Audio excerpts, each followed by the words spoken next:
All right, good afternoon, everyone. It feels like there's an echo.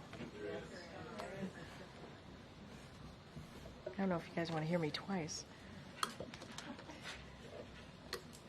I don't know if they're fixing it or not. Okay, let's get going. I know, it does. Okay, today the Biden-Harris administration is taking a major step to expand contraception coverage under the Affordable Care Act. Since Roe v. Wade was overturned, Republican elected officials have made clear they want to ban or restrict birth control, defund federal programs that help women access contraception, and repeal the ACA. Congressional Republicans have also repeatedly blocked federal legislation to safeguard the fundamental right to birth control for women in every state. It's dangerous and it's unacceptable. This new action under our administration would help ensure that millions of women with private health insurance can access the contraception they need, including over-the-counter contraception at no cost. At a time when contraception access is under attack, President Biden and Vice President Harris will continue to fight to protect access to reproductive health care and call on Congress to restore the protections of Roe v. Wade into federal law. Now, the President and the Vice President their response to the recovery efforts continue to deliver for the people of North Carolina, Florida, and all communities affected by Hurricanes Helene and Milton. Over 5,500 federal personnel are deployed to North Carolina and Florida.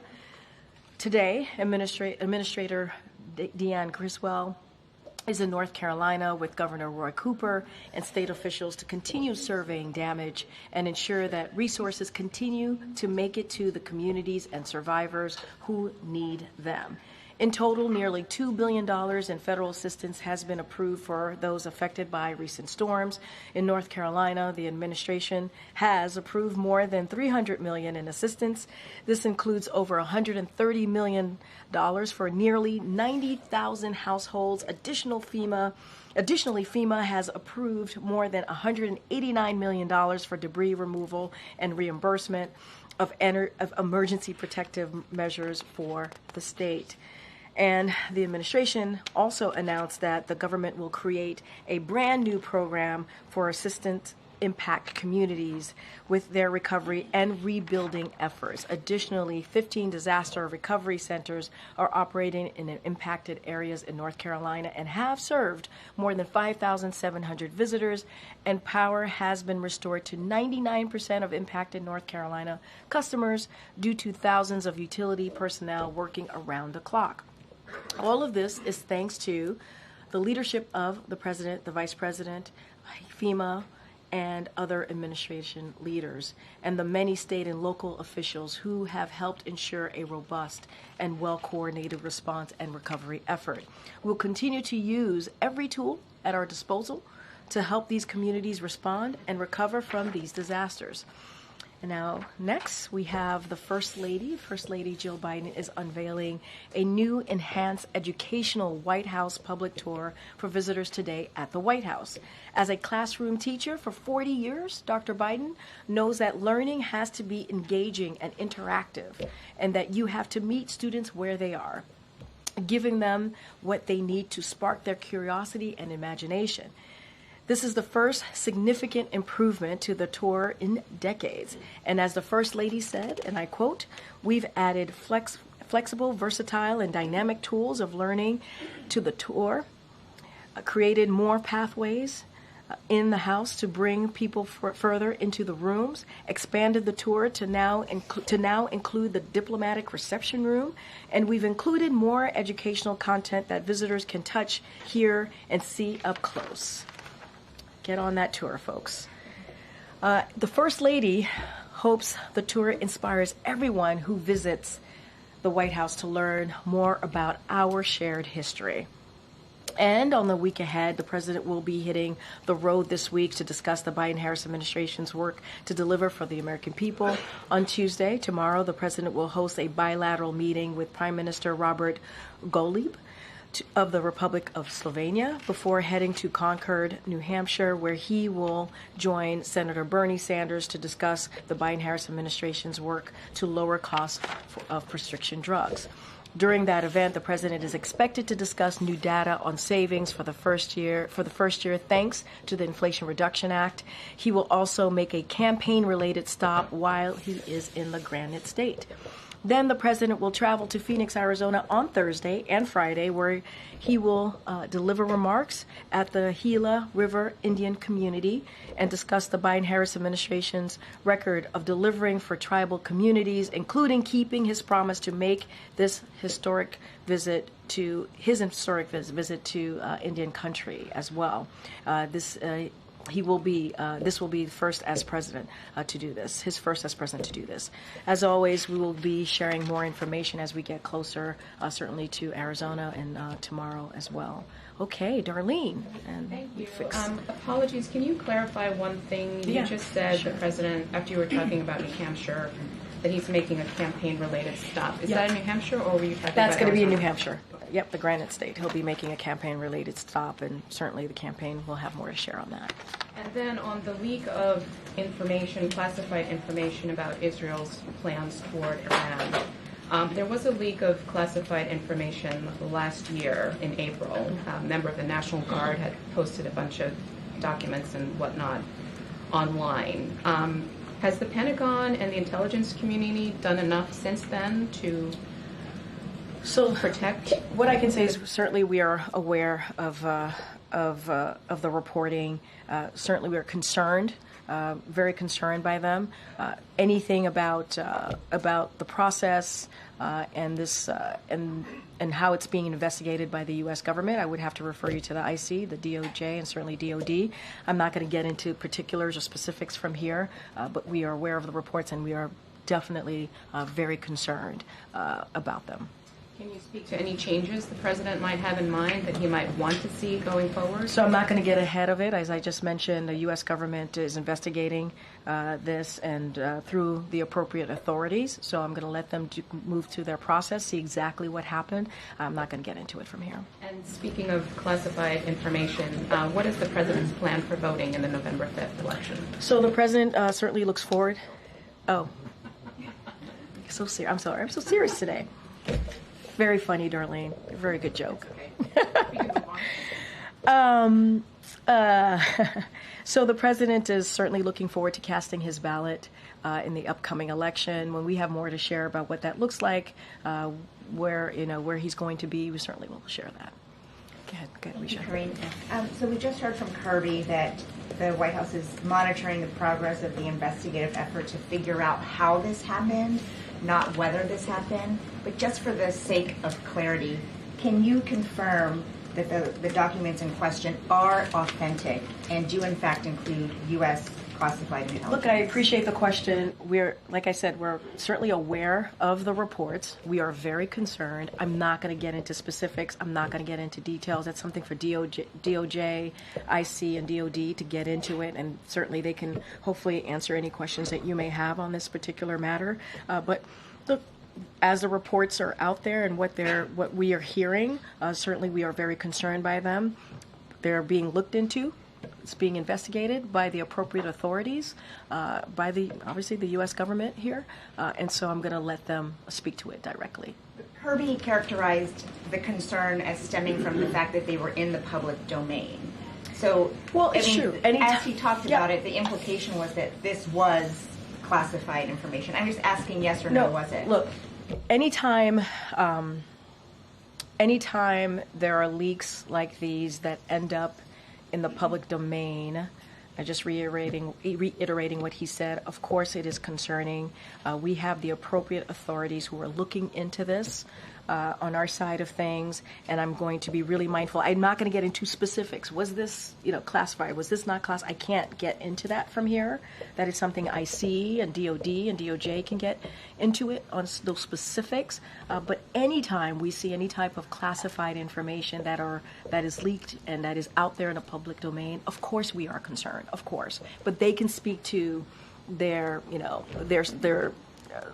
how authentic, how real, any of those pieces, they can speak to that. I'm not going to speak to that from here. And just a quick follow-up on Darlene. I know you're figuring out his election day plans, but given the potential for political unrest in the days that follow, will the president be here? Does he plan to be here in Washington in the days that follow the election? So, look, the president is present wherever he is. Obviously the number one priority of this president is the American people. Obviously, the security of the American people is also a priority of his as well. I don't want to get ahead of where he's going to be, if he's going to be here or not. We'll have more to share as we get closer, certainly to November 5th and what his schedule will look like. But he is indeed president wherever he is. And so his number one priority is the American people. Thank you. Get Selena. Thanks, Karine. Elon Musk is pledging to give away $1 million every day up until the election to voters in battleground states. Some experts are saying this is clearly illegal vote buying. Does the White House believe what he's doing is illegal? So I'm going to have to refer you to the FEC. I'm not going to comment from here. Can you talk about how the president's reacting to this in terms of, does he believe it's appropriate? Does he agree with what Governor Shapiro is saying about how this needs to be investigated? I would leave it to Governor Shapiro and the legal authorities to speak to this. I'm just not going to speak to it from here. I would have to leave it to FEC. And if you could just talk broadly about what Trump has also said about making Musk the head of a new government efficiency commission. Does the White House see that as a conflict of interest, given the fact that Musk's companies have so many contracts with government agencies, and it could potentially give them the power to regulate the agencies that hold sway over his own companies? Well, since that's a campaign-related item there, what they're planning to do next, or what it looks like under, and their platform for his campaign, I'm just not going to respond to it from here. Any reaction from the president or White House about Elon Musk's role at this moment in the political discussion? I have no response, no comment on that at this moment. Go ahead, Monica. On the apparent leak of classified information, how concerned is the president about the message it sends to allies about the way the U.S. handles some of the most sensitive top secret information? Well, what I can say is we take this very seriously, and as I've said many times already, we're very concerned. This is why the DOD, this is why IC, this is why DOJ are all looking into this, and so I would have to refer you to them.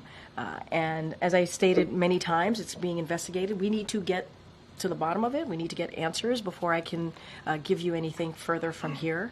But it's being investigated by the appropriate authorities. We're looking into it. Are we concerned? Yes. Are we very concerned? Yes, we're very concerned. And so the appropriate authorities are looking into this. And you just mentioned the president's going to be making a campaign-related stop tomorrow in New Hampshire. He has so far only campaigned alongside Vice President Harris in an official campaign event capacity once.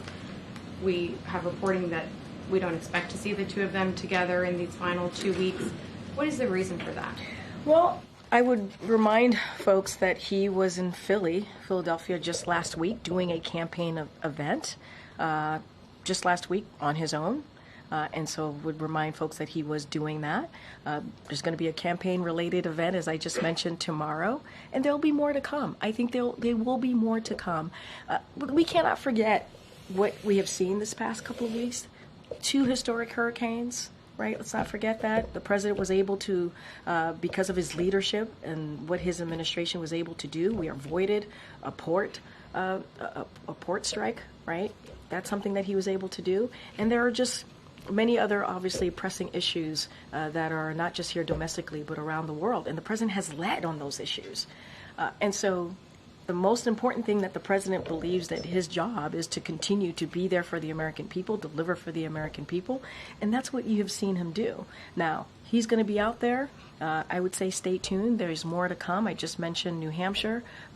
There's more to come in the upcoming days, and we'll certainly share that with all of you. Finally, former President Trump is in North Carolina today. He was talking about some of the FEMA efforts there. He called the rescue effort, quote, non-existent. He repeated some misleading information about where some of the funds have been directed to. So how concerned is the White House still about what that might do to not just people taking in this information, again, that's misleading, but to voters specifically in key states where the devastation of the hurricanes has been evident? Well, I'm glad in your question you said misleading information, which is true. Misleading information that is being put out there. And it's not just from us. You've heard from Republicans and Democrats, right, in North Carolina, who have said, who have made it very clear, by pushing these types of conspiracy theories, they are dangerous, they are unhelpful, and it is not what leadership looks like. I'll say it there like that. And it is a time when you see something like that, these types of hurricanes that have impacted communities the way that they have, both of them, Hurricane Helene and Hurricane Milton. It's time that you bring a community together and stand by each other. And so you've heard from, again, the governors of all of these states. Well, in particular, certainly as we're talking about governor in North Carolina, he spoke to this today, and he said the Biden-Harris administration has responded quickly and positively to our request. The federal government has been responsive to our call for help. That's coming from the governor of North Carolina. We also heard from the mayor of Asheville as well. And so we have seen a bipartisan reaction to this, appreciation for what this administration has been able to do. And the reason we've been able to do this work on the ground is because we've had a good partnership with local and state officials on the ground. And this type of conspiracy theory that's out there, it is dangerous. To your point in your question, it's dangerous, it's unhelpful, and it gets in the way. Again. Secretary Blinken is headed back to the Middle East today. Does the White House have any hope that this trip will be more successful than past trips, given that this comes after the death of Sinwar? Yeah, so a couple of things. I know the State Department, my colleagues over at the State Department spoke to this in greater detail about the Secretary's trip, which starts tomorrow. He's going to be going throughout the region. He's going to discuss the importance of ending certainly the war in Gaza, securing the release of all hostages, alleviating the suffering of the Palestinian people, and he's going to underscore the importance of getting that food, medicine, and other humanitarian aid. It's important to get that delivered to civilians in Gaza.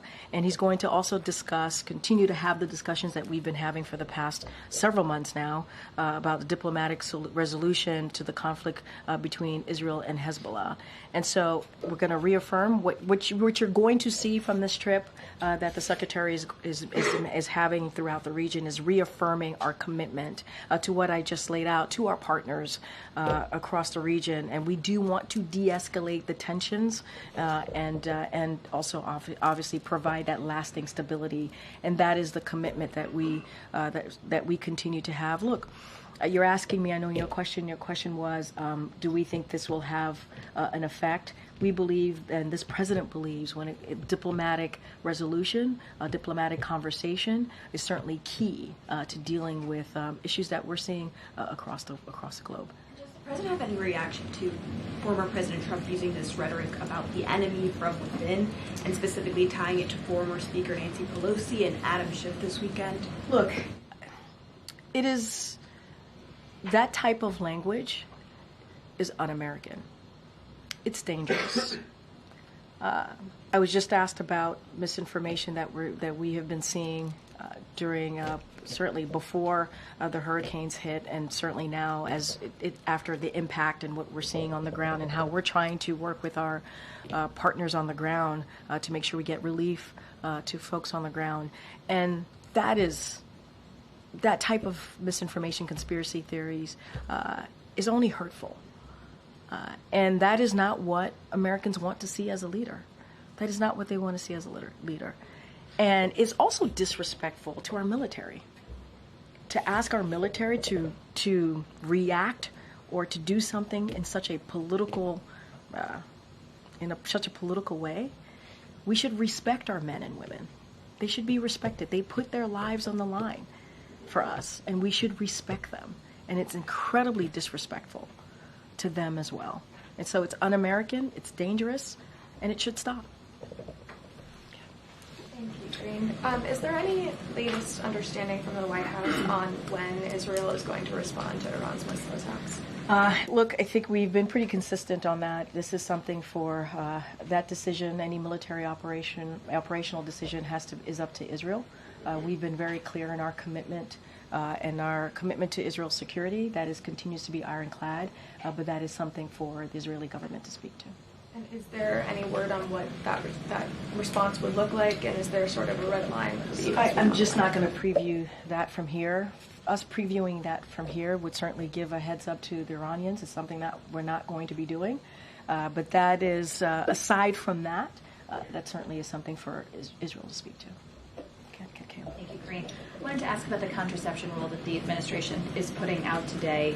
As you mentioned at the top, the president is proposing a rule that would require insurers to cover the cost of over-the-counter contraception.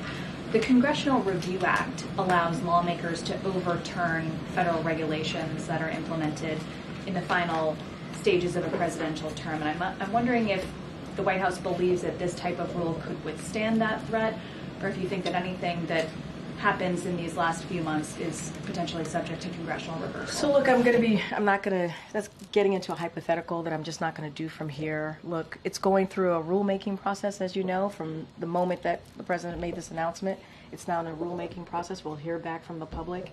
We feel pretty confident this is going to move forward. And the reason why, as I stated at the top, why we're doing this is because of the Dobbs decision. It's because now we have women out there who don't have the protections that they need on their own health care because Roe v. Wade, which was law of the land for almost our constitutional right for almost 50 years, were stripped away. And we have made that commitment from this administration, the Biden-Harris administration, to protect women, to do everything that we can. Now we're expanding ACA. Now we're providing this potential opportunity to give the women opportunity to make those difficult decisions and to have also the availability, obviously, of contraception. And so that is our commitment that we have made here. I can't get into what Congress is going to do, the hypotheticals from here. What we can focus on is keeping that commitment that we have made to women and families across the country. And then tomorrow in New Hampshire, CNN is reporting that President Biden will appear with Vermont Senator Bernie Sanders tomorrow. It's an interesting contrast to Vice President Kamala Harris, who today is appearing at a campaign event with Republican Liz Cheney. I'm wondering if you can just talk about the rationale of the presidents to appear with Senator Sanders tomorrow and what message that's meant to send to the party. So look, I think if you think about the commitment that both of them have had, the president and Senator Sanders, you are correct. He is going to be traveling to the Granite State with Senator Sanders, and they have been partners, right? They have been partners on a lot of these issues, including lowering cost for health care. We know that this is an issue that's incredibly important to Senator Sanders. So for us, it makes sense. It makes sense to be doing this event together. They have been partners not just on this, but on other important critical needs of the American people. And this is what you're going to see. I cannot speak for the Vice President's campaign. She's doing what she needs to do. I'm going to let her campaign speak to that. The President is going to continue to go into states and have really important conversation. And let's not forget, the Inflation Reduction Act was incredibly historic in lowering costs in health care, was important in one of the most historic pieces of legislation to deal with climate change. There's a lot there that we believe that the American people need to continue to hear from him. And he's going to have Senator Sanders, which he really looks forward to being in the state with him on that issue. Would you say that it's accurate, as some strategists have argued, that this is an effort by President Biden to embrace the more progressive flank while Vice President Harris tacks to the center in these final days? What the president is doing is going out there, speaking directly to the American people and talking about how he's delivering for them, how the Biden-Harris is delivering for them, whether it's lowering costs, climate change, powering up an economy, continuing to move that economy forward. That's what you're seeing from this president, and he's not going to shy away from it.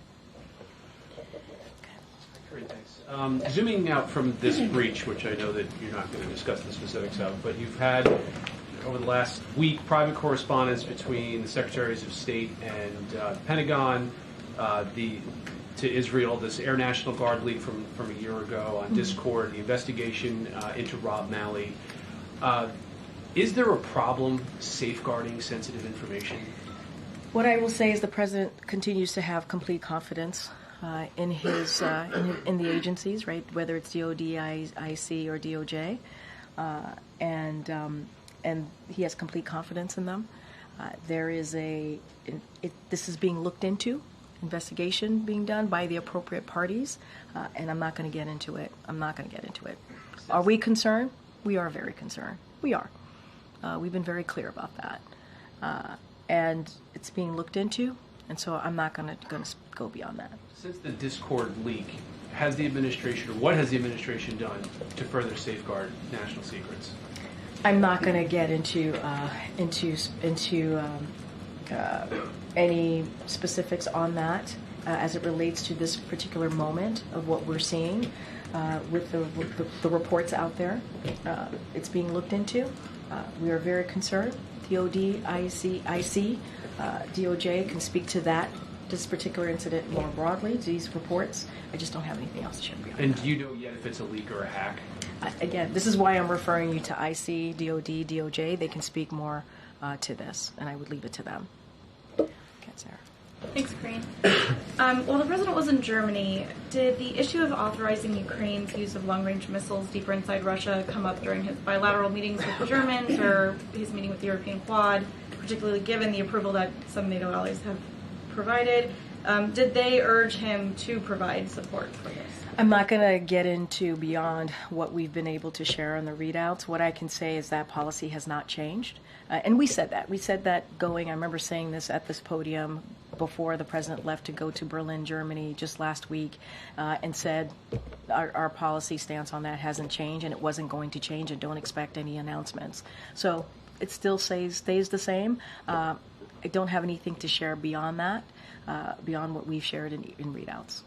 And then on a different topic, there's a report that Israel gave the U.S. a document outlining its conditions for a diplomatic solution to end the war in Lebanon and allow people to return to their homes on both sides of the border. Can you confirm this? What I can say is that many times we get certainly views from the Israeli government. We get their views on things, and certainly the back and forth. I've said many times that we have regular conversation with our counterparts in the Israeli government, but I'm not going to get into diplomatic or private conversations from here. So this administration has warned Israel that it could lose access to some U.S. weapon fundings if it doesn't produce a dramatic increase in humanitarian aid coming into Gaza. Have you seen so far any dramatic improvement in the delivering of aid? So here's what I'll say to that. We are working to surge humanitarian assistance into Gaza. So just a couple of things just to update all of you. Over the weekend, we welcomed the airdrop by the UAE of food parcels into central Gaza. We also noted the resumption of deliveries last week into northern Gaza as well, including through the Vital Lifeline from Jordan with 129 trucks entering northern Gaza last week after an unacceptable slowdown since October 1st, which we've talked about just last week.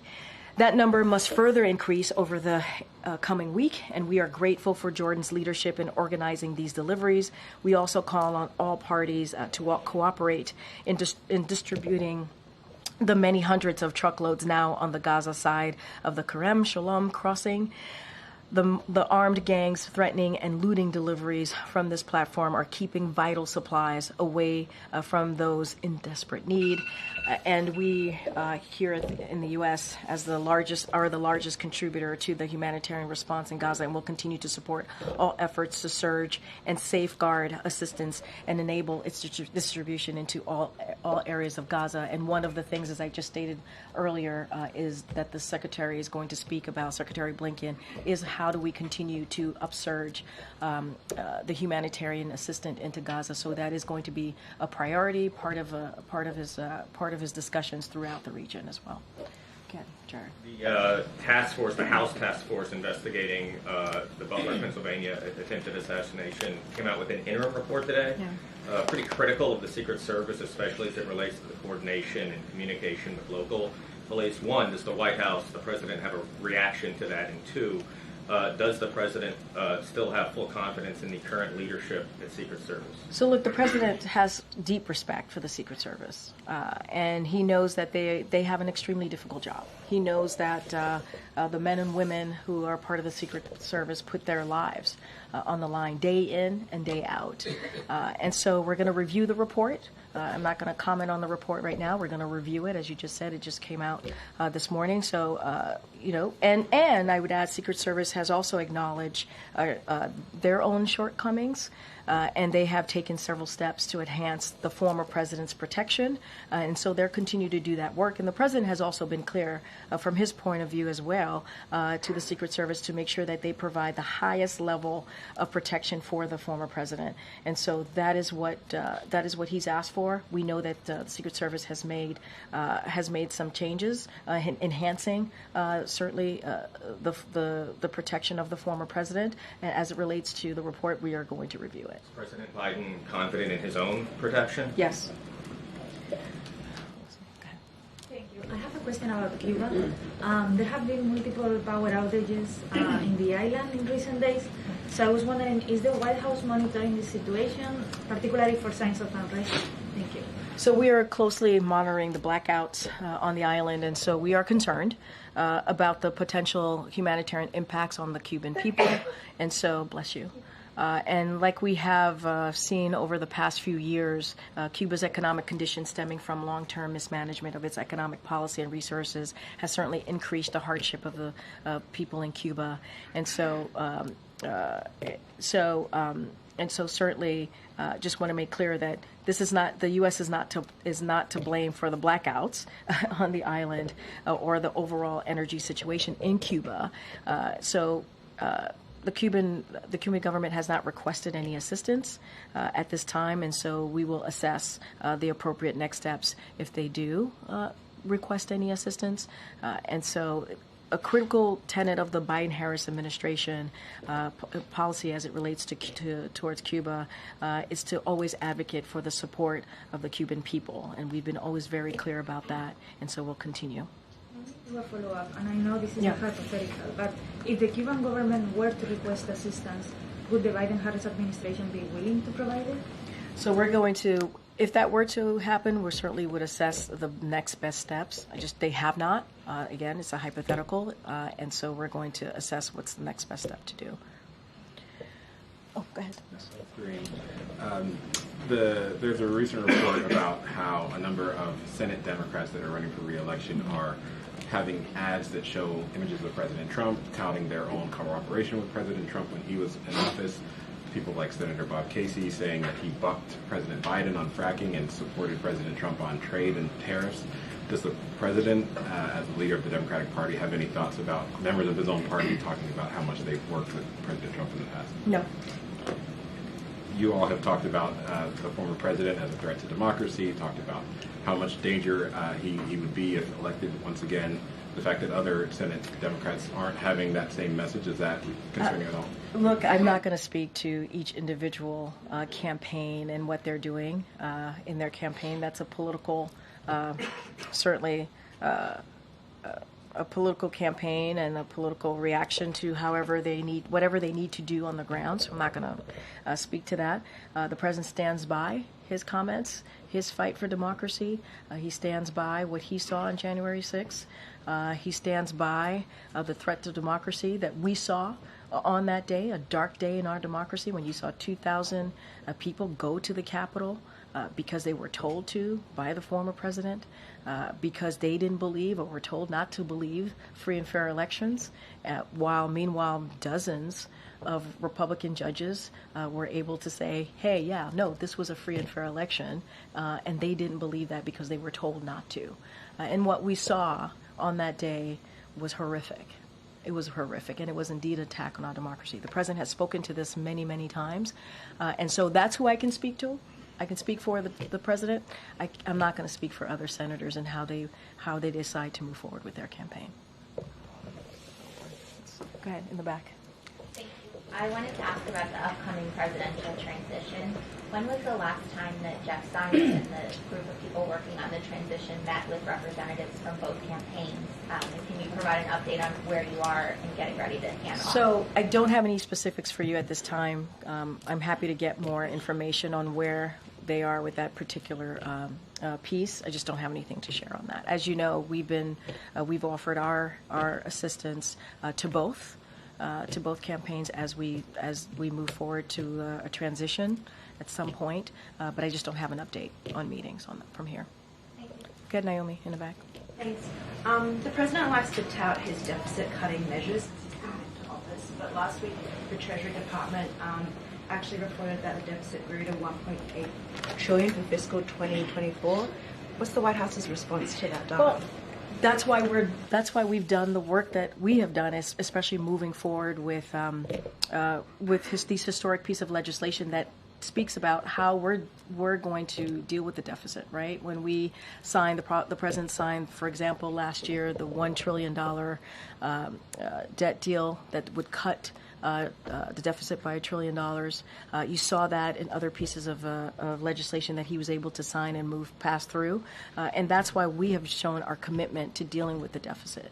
And what we're also seeing is what the former administration did. The former administration passed tax cuts for billionaires and corporations that had led to where we are currently with this deficit. And so the president has done the work and will continue to do the work to try and deal with, as you just laid out, the deficit that we're seeing.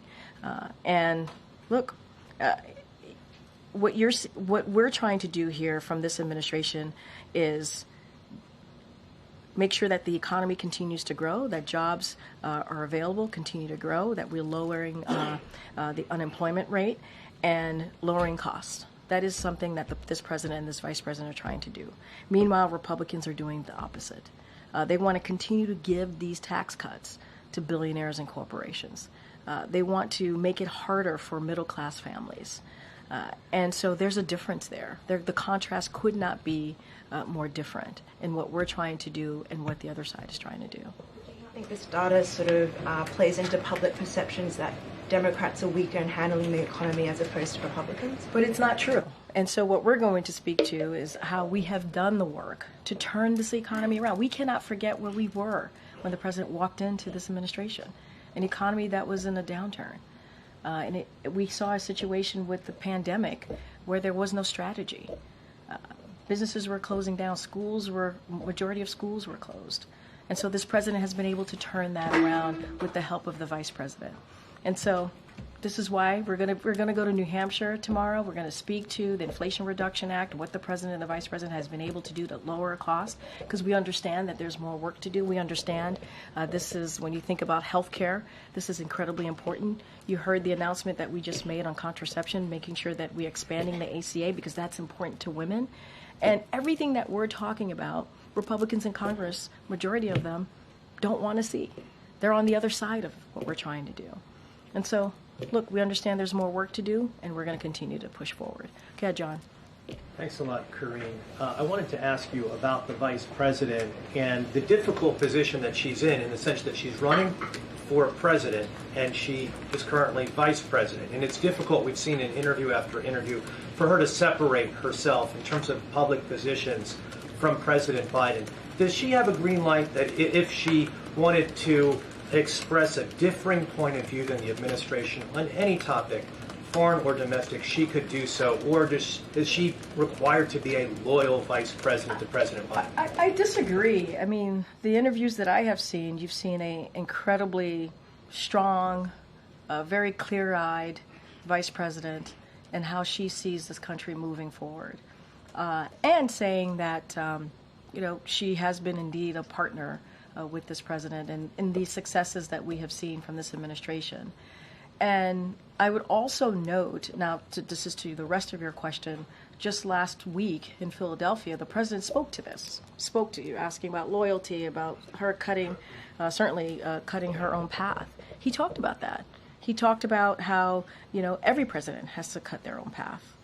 He talked about how he was loyal to Barack Obama, but then as a president, he was able to cut his own path forward. And so that's what Kamala's going to do. This is in his own words, what he wants to see the vice president do. And he sees her as being someone who has been loyal, just like he was loyal to Barack Obama, but she is going to certainly cut her own path. And so that's what we're seeing from this vice president. And he's very proud to have seen her move forward in her campaign. And I think what you're seeing is a strong leader, someone who he understood and knew that she would be able to lead on day one. You say you disagree with the premise of my question. Yeah, well, Can not I the just ask you premise something of the about question, that? but May I you saying ask you that. something about well, that? no, you just said that I disagree with you. But I'm I just clear. want to Yep, clarify. Go ahead. Thank you, Karine. Yeah. Can you think of any issue, foreign policy or domestic policy, in which the vice president has a differing point of view than the president? Any daylight between them. Hold on. Here's what I will say. I will say that they've been critical partners, as I've said many times, and it is true. You've heard that from both of them. And they are partners in the way that this administration has moved forward on many issues, and the issues that they've had to really answer to the American people, because that's what they both care about, is making sure that we deliver for the American people. The question as I heard it, not this one, not this second go around, the first go around, the way that you asked the question was, she has been having a difficulty, if you will, in answering that question. And I have said to you, and I was saying to you, I have not seen that. I've seen a vice president who is running for president, obviously, who has showed strength, leadership, and that's what this president has seen as well. He has said this, and cares about the American people. That's what we have seen. That's what many of the American people want to see. They want to see a fighter, and that's who she is. Later today, the president's doing the National Arts and Humanities reception. Can you tell us about that event? Who's going to be honored? Who's coming here to the White House? No, it's a good question. We'll have more to share as we get closer. Obviously, that's about in 3 hours or less. So we'll have more information to share about who's being honored. And you're right, the president's looking forward, and the first lady are looking forward to honoring the attendees today. All right. Okay. So Tuesday, the countries in BRICS are going to be going to Russia for a meeting. How concerned is the administration that this bloc of countries could undermine U.S. economic or trade strength that we have? So, look, what we're focused on is on the working with partners around the world and to build the broadest and deepest coalitions possible to help achieve our shared goals. That's what we're going to be focused on. We're not looking at BRICS as an evolving into some kind of geopolitical rival. That's not how we look at it to the United States or anyone else. And so we're going to continue to work with our relationships, our partnerships, whether it's with Brazil, India, South Africa. And so we're going to continue to manage certainly those relationships and with China, for example. And so that's going to be our focus right now. One of the newest members of BRICS is the United Arab Emirates, and on September 23rd, the administration signed a deal with them to develop new AI technologies. How concerned then is the Biden administration that what we give to the UAE will then end up in Russia, China, or Iran's hands through the BRICS agreements? So we've worked extensively with UAE on advanced technology. That is something that we have done, and we've done that for the last 2 years. And so that partnering is moving forward, and we believe it's moving forward in the right direction. So we recognize, and this is why the president did an executive action, took an executive action on AI. We recognize the potential good, of AI, and look forward to certainly furthering that and solidifying our collaboration in AI as we try to build the safeguards and protections. Again, that's why we did the EO, the executive action on it. But the transfer of technology, I'm concerned about through the BRICS agreement, that the transfer of technology will happen. So look, again, we've worked extensively, really, truly extensively with the UAE, and we are. I think where we're headed, the movement, how we're moving forward, is in a good place. And so this is a conversation that we've had over the last 2 years. And so we're going to continue to have those conversations. We're going to continue to work through this. And so we believe it's moving in the right direction. All right. Thanks, everybody. Thanks, everyone. Thanks, Karine.